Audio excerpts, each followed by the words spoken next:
सुप्रभातम।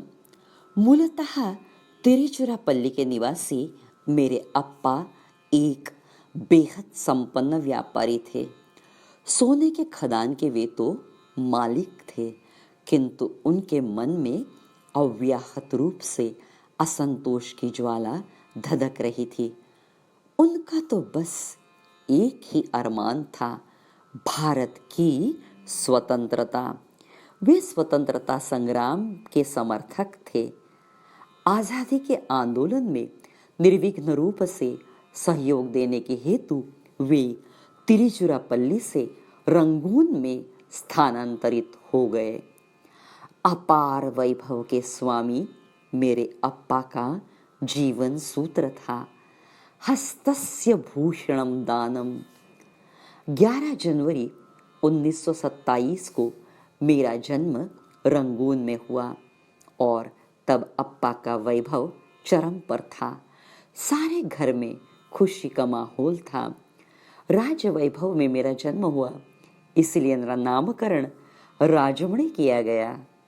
लाड़, प्यार, दुलार के अलावा मुझे अप्पा ने देशभक्ति भी विरासत में दी। भारतीय स्वतंत्रता के आंदोलन से जुड़े मेरे अप्पा निरंतर भरघोस आर्थिक सहयोग देते रहते थे। 23 मार्च 1931 को शाम को मेरे घर पर मेहमानों को शाही दावत के लिए निमंत्रण दिया गया था। अचानक खुशी का सारा माहौल बदल गया और घर पर मातम छा गया। मुझे बड़ा आश्चर्य हुआ, अचानक इतनी उदासी। रेडियो पर मैंने सुना, देशभक्त भगत सिंह को आज फांसी दी गई। मेरे सारे परिजन अपने अश्रुओं को रोक ना पाए। मेरे नन्हे से दिल पर यह बात अंकित हो गई। आगे चलकर 1937 में महात्मा गांधी जी हमारे घर पधारे। स्वागत समारोह की आपाधापी में थोड़े देर के लिए अम्मा अप्पा का ध्यान मुझसे हट गया और मैं कहीं दिखाई नहीं दी। सारे परेशान हो गए। गांधी जी समेत सारे मेरी खोज में लगे। बगीचे के एक कोने में गांधी जी ने मुझे देखा। मैं बंदूक से निशाना मारने में महारत हासिल करने का प्रयास कर रही थी। राजमणि, अरे बेटी, हिंसा तो बुरी होती है ना, तुम बंदूक चलाना क्यों सीख रही हो? बापूजी, मुझे अंग्रेजों को आगे चलकर गोलियों से भून डालना है। राजमणि, ब्रिटिशों से लड़ाई करना है तो अहिंसा का मार्ग ही अपनाना उचित है। हिंसा हमें बर्बादी की ओर ले जाती है। मैंने भी तपाह से उत्तर दिया, हम लुटेरों को गोली मारते हैं ना, अंग्रेज भी हमारे भारतवर्ष के लुटेरे हैं, उन्हें सबक सिखानी ही होगी। बड़ी होने पर वतन परस्ती की आग मेरे मन में सुलझ रही थी।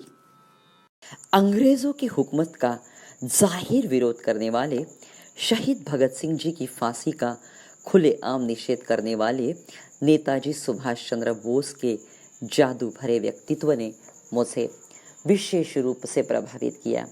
नेताजी रंगून आने वाले थे। मुझे उनका भाषण सुनने की उत्कंठा थी।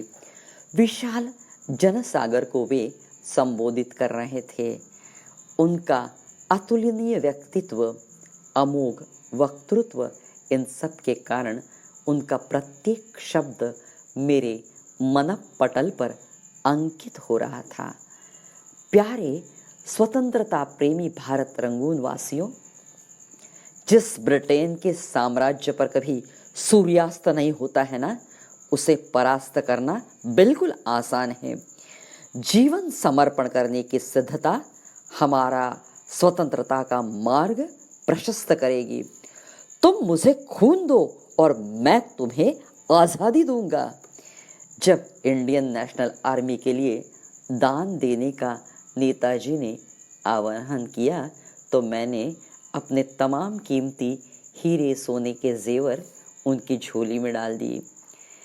एक दिन स्कूल से जब मैं लौटी तो मैंने देखा नेताजी सुभाष चंद्र बोस मेरे अप्पा से कह रहे थे, शायद आपकी लाडली ने भावनावश होकर ये सारे जेवर मुझे दान दे दिए। आपने तो पहले से ही मुझे बहुत धनराशि दी है। राजमणि, ये जेवर तुम्हारे हैं, इन्हें रख लो। नेताजी, जेवर तो मेरे कन्या के हैं। जब उसी ने दान दिए हैं और वह आपको दान देना जब चाहती है तो भला मैं उसे कैसा रोक सकता। नेताजी, राजमणि कभी दिया हुआ दान वापस नहीं लेती।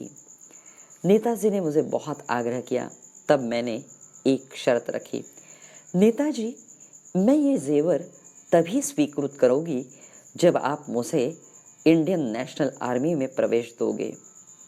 मेरे सर पर हाथ रखकर नेताजी ने कहा, राजमणि, लक्ष्मी तो तुम्हें विरासत में मिली है, लेकिन तुम्हारी निस्वार्थता यह सिद्ध करती है कि तुम्हारे जिह्वा पर साक्षात सरस्वती विराजित हैं।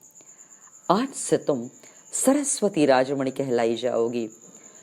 तुम तो अभी बहुत छोटी हो, केवल 16 साल की। भला मैं तुम्हें इंडियन नेशनल आर्मी में प्रवेश कैसे दे सकता। मेरी दृढ़ प्रतिज्ञता देखकर उन्होंने आखिर मुझे हाँ कहा और देश के लिए सिपाही बनने का मेरा स्वप्न साकार हो गया।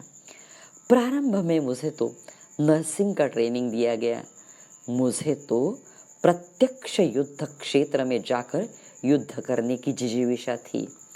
एक दिन नर्सिंग सेंटर से मैंने देखा एक आईएनए का सिपाही ब्रिटिश पुलिस को कुछ जानकारी दे रहा और बदले में पुलिस से पैसे ले रहा था।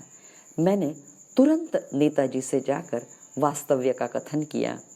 आखिर मुझे आर्मी में प्रवेश मिल ही गया।